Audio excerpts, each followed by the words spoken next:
रुचि, वाराणसी की अगर बात की जाए तो वहां पर भी बड़ी संख्या में लोग पहुंच रहे हैं और एक बड़ी चुनौती मंदिर प्रशासन और पुलिस प्रशासन के लिए होगी क्राउड मैनेजमेंट की इस वक्त। बिल्कुल पूरी तैयारी है और मंदिर के अंदर आप जाएंगे, बाहर भी देखिए इस तरह से बैरिकेड्स लगा दिए गए हैं कि लोग उसके अंदर लाइन से चले, किसी भी तरह की कोई वैसी स्थिति यहाँ ना उत्पन्न हो। यहाँ चप्पे चप्पे पे पुलिस है। जो मंदिर के सामने ये सड़क है, यहाँ पे गाड़ियाँ नहीं आ रही हैं, लोग पैदल यहाँ पर आ रहे हैं।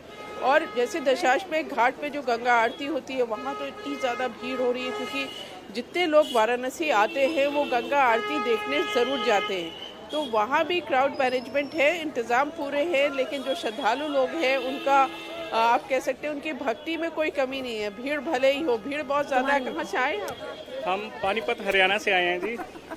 आज महाराज जी के दर्शन करने, भोलेनाथ जी के बहुत ही सुंदर दर्शन हुए 31 दिसंबर के उपलक्ष्य में।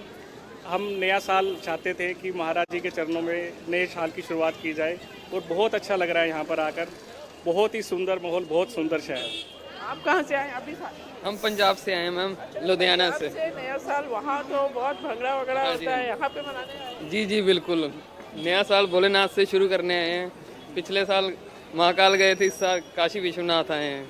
ऐसे भीड़ बहुत ज्यादा है शहर में, कुछ दिक्कत आ रही है? बिल्कुल ठीक है रुचि, दूर दराज से लोग पहुंच रहे हैं, बाबा के दर्शन करना चाहते हैं और अपने नए साल की शुरुआत करना चाहते हैं। ऐसा ही नजारा दिनेश मैं आपके पीछे भी देख पा रही हूँ, लंबी कतार है। क्या नजारा आपके पीछे है? कहाँ कहाँ से भक्त पहुंच रहे हैं शिरडी साई मंदिर में? आस्था का महासागर उमड़ा है। तस्वीरें देखिए जरा, जहां जहां से पूरे महाराष्ट्र से, देश के दक्षिण भाग से खास तौर पर बड़ी संख्या में ये जो श्रद्धालु है, कई विदेश से भी आए हैं। यहाँ परंपरा है कि हर साल नए वर्ष की शुरुआत जो लोग श्रद्धालु हैं, साईं भक्त है, वो यहाँ दर्शनों के साथ करना चाहते हैं, क्योंकि उन्हें लगता है कि साल भर जितना भी उन्होंने काम किया, तो आज का वो दिन होता है नए साल का, जब वो कुछ मांगने नहीं बल्कि धन्यवाद कहने आते हैं अपने साईं को। और एक और अच्छी चीज बताऊं कि यहाँ पर पालकी लेकर भी महाराष्ट्र के अलग अलग इलाकों से साईं भक्त पहुंच रहे हैं। यह भी एक अद्भुत दृश्य होता है जो आपको आज के दिन यहाँ शिरडी में दिखाई देता है। हर उम्र के श्रद्धालु आपको यहाँ पर दिखाई देंगे। आज सुबह से हम शिरडी साईं नगरी में घूम रहे हैं और यहाँ पर जो सबसे अच्छी बात हमें लगी कि जेन जी की बड़ी तादाद यहाँ पर है। जेन जी का इस तरह से आस्था में सराबोर होना, साईं के चरणों में आना, धन्यवाद कहना, ये एक अद्भुत नजारा है और इस अद्भुत नजारे को यहाँ दर्शन किया जा रहा है। लोगों से बात करते हैं। बताइए आप, साईं राम, आप कहाँ से आए हैं? यवतमाल से सर, यवतमाल से। हर साल आते हैं? पहली बार? सर हर साल आते हैं सर। साईं बाबा की बहुत बड़ी देन है सर, इनकी मन्नतें मांगी जाती है सर, हर मन्नत पूरी होती है सर। यहाँ आने वाला कभी खाली हाथ नहीं जाता सर। आप बताइए, आप अभी मन्नतों के साथ आए हैं यहाँ पर या फिर धन्यवाद कहने हैं साईं के? साईं का धन्यवाद करने और मांगने के लिए तो कभी भी तैयार है, भगवान के पास आए हैं भैया। आप बताइए, आप कहाँ से आए हैं, क्या कहेंगे?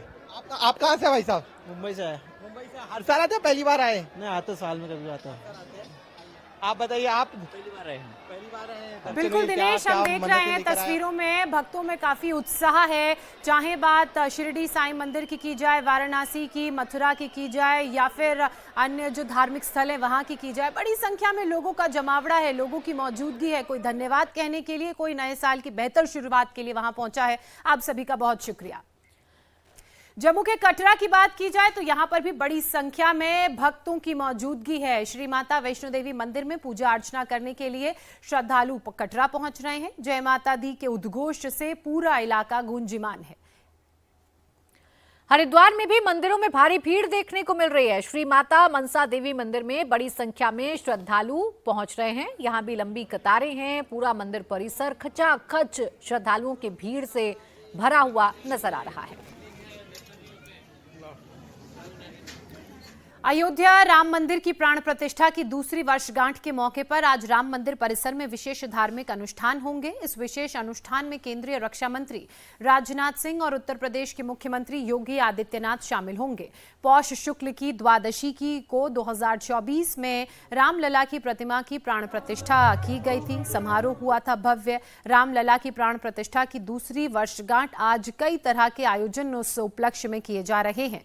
रक्षा मंत्री राजनाथ सिंह के साथ साथ मुख्यमंत्री योगी आदित्यनाथ मां अन्नपूर्णा के मंदिर पर ध्वजारोहण करेंगे। राम मंदिर के निकास द्वार अंगद टीला पर रक्षा मंत्री राजनाथ सिंह और मुख्यमंत्री योगी आदित्यनाथ जनता को संबोधित भी करेंगे।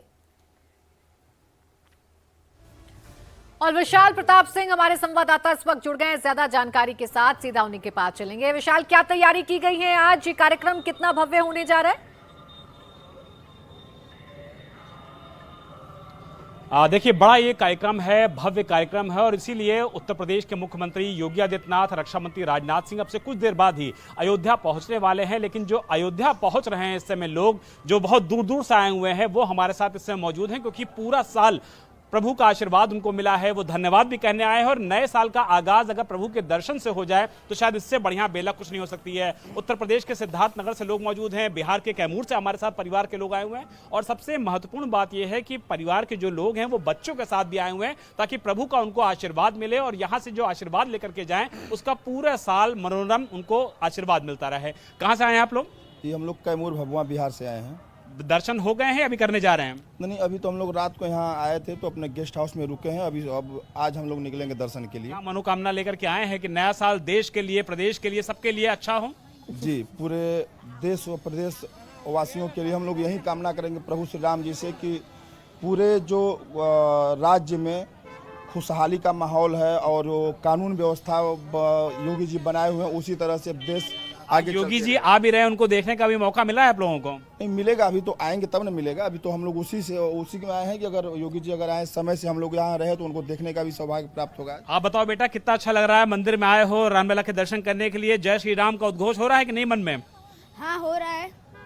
आप बताओ बेटा, कितना मन में इस समय खुशी हो रही है अयोध्या के? बहुत ज्यादा खुशी हो रही है। बहुत ज्यादा। तो नए साल का जो आगाज बच्चे करने पहुंचे हुए हैं अयोध्या पूरे परिवार के साथ, आप अंदाजा लगाइए कि उनकी जो खुशी है वो उनके चेहरे के भाव ही बता रहे हैं। और 11:30 के करीब ये माना जा रहा है कि मुख्यमंत्री योगी आदित्यनाथ, रक्षा मंत्री राजनाथ सिंह अयोध्या पहुंचेंगे और उसके बाद न सिर्फ आज की जो पूरा कार्यक्रम है उसमें शामिल होंगे बल्कि जनसभा को भी संबोधित करेंगे। और ये माना जा रहा है कि शाम 4 बजे तक ये दोनों बड़े नेता आज अयोध्या में रहेंगे और अयोध्या में रामलला के जो द्वादशी के दौरान ये दूसरी वर्षगांठ है इसमें शामिल होने के बाद लोगों को संबोधित करने के बाद वापस अपने गंतव्य की तरफ रवाना होंगे। चलिए, बहुत शुक्रिया विशाल आपका फिलहाल तमाम जानकारी के लिए। आगे भी इस बड़ी खबर पर आपसे हम अपडेट लेंगे। अगली खबर का रुख करते हैं। अगर आप नए साल के स्वागत के लिए ऑनलाइन डिलीवरी की सोच रहे हैं तो अपना इरादा बदल लीजिए। आज ऑनलाइन डिलीवरी बॉय हड़ताल पर हैं। इससे जोमैटो, स्विगी, ब्लिंकिट और अमेजॉन जैसी ऐप बेस्ड कंपनीज के लिए मुश्किल बढ़ने वाली है। इस हड़ताल में 1 लाख से ज्यादा गिग वर्कर्स शामिल होने वाले हैं। इन गिग वर्कर्स का कहना है कि ऑनलाइन डिलीवरी की डिमांड बढ़ रही है लेकिन उनकी वर्क कंडीशंस खराब होती जा रही हैं। ना तो उनके वेतन में किसी तरह का कोई सुधार हो रहा है, ना ही उन्हें कोई सुरक्षा मिल रही है। में पैसे बहुत कम मिलते हैं, जैसे 10 किलोमीटर के 35 रुपये 40 रुपये ऐसे मतलब देता है और बहुत सारी प्रॉब्लम है। इंसेंटिव भी बहुत कम दे रहा है, ऑर्डर भी नहीं लगते हैं कि 2-2 घंटे बाद ऑर्डर आते हैं। ये सारी प्रॉब्लम है। डिलीवरी करने जाते हो तब किस तरह की प्रॉब्लम आती है? कस्टमर जल्दी कॉल नहीं उठाते, कस्टमर सब वही तो ऑर्डर बहुत ज़्यादा कैंसिल भी करते हैं। हमें वेट करना पड़ता है आधा घंटा 1 घंटा तो, और कंपनी हमारा सुनती भी नहीं, पेनाल्टी भी लगा देती है। 3-4 साल से काम करते हैं, 8-9 घंटे काम कर रहे हैं रोज़। और लगभग जैसे ना कंपनी क्या कर रही है कि जैसे किलोमीटर दे रही है, जैसे बोलता है कि 2 किलोमीटर पिकअप दिखाया और उसके बाद जब पिकअप क्लिक करो मैप पे तो वो 3 किलोमीटर 4 किलोमीटर हो जाती है। एक तो वो तो एक चोरी हो गई है। दूसरी की हमें पहले किलोमीटर मिलती थी 12 रुपये किलोमीटर, अब मिल रही है 10 रुपये किलोमीटर। अब 10 रुपये बोल रहा हूँ, अब मिल रही है 7 रुपये किलोमीटर। पहले मिलती थी 12 रुपये किलोमीटर। हमारा पड़ता खाता नहीं है। पेट्रोल वाली गाड़ी है, आप समझो 500 रुपये कमाओ, उसमें से 200 का पेट्रोल चला जाए, 300 रुपये जेब में बच रहे हैं। तो ऐसे में तो काम चलेगा नहीं ना मेरे भाई। अभी हड़ताल Telangana gig and platform workers union और Indian Federation of app based transport workers के नेतृत्व में हो रही है, लेकिन देश के कई बड़े इलाकों के यूनियन का इससे समर्थन हासिल है। गिग वर्कर्स 10 मिनट में डिलीवरी का विकल्प हटाने समेत कुल 5 मांगे कर रहे हैं। सुरेखा हमारी सहयोगी इस वक्त हमारे साथ लाइव जुड़ चुकी हैं। सुरेखा, जिन 5 मांगों की बात कही जा रही है वो कौन कौन सी हैं और जिस तरह के दबाव में ये लोग काम करते हैं, इनकी कंडीशंस को सुधारने के लिए क्या कदम उठाए जा सकते हैं?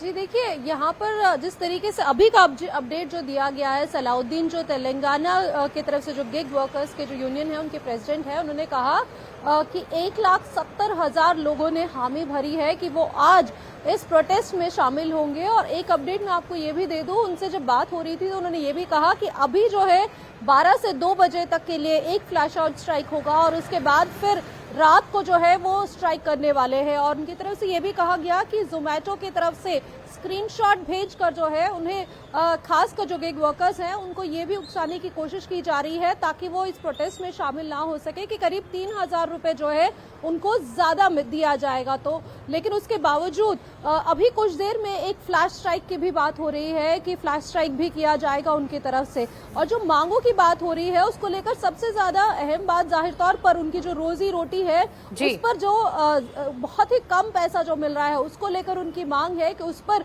एक तरीके से एक स्थिरता लेकर सुरेखा, देखना है इस हड़ताल का क्या असर पड़ता है और उनकी समस्या का क्या समाधान होता है। शुक्रिया आपका सुरेखा तमाम जानकारी के लिए। अब विवादों में रहने वाले लखनऊ के लुलु मॉल से जुड़ा एक और मामला सामने आया है। बड़ी खबर लखनऊ से है। लखनऊ के लुलु मॉल के 2 बैंक खाते फ्रीज कर दिए गए हैं। लुलु मॉल पर इनकम टैक्स विभाग ने बड़ी कार्रवाई की है। 27 करोड़ की टैक्स चोरी मामले में एक्शन लिया गया है। नोटिस का जवाब न देने के बाद इनकम टैक्स डिपार्टमेंट ने लुलु मॉल पर यह कार्रवाई की है। बड़ा एक्शन लेते हुए लुलु मॉल के बैंक खाते फ्रीज किए गए। 2 खाते फ्रीज हुए हैं। फिलहाल ट्रांजैक्शन पर रोक लगा दी गई है। ये मामला 27 करोड़ रुपए के टैक्स की चोरी से जुड़ा बताया जा रहा है। टैक्स जमा करने के बाद ही खातों को डीफ्रीज किया जाएगा। जांच के दौरान इनकम टैक्स की चोरी के संकेत मिले थे। इनकम टैक्स विभाग ने नोटिस भी दिया था जिसका जवाब अभी तक नहीं दिया गया है।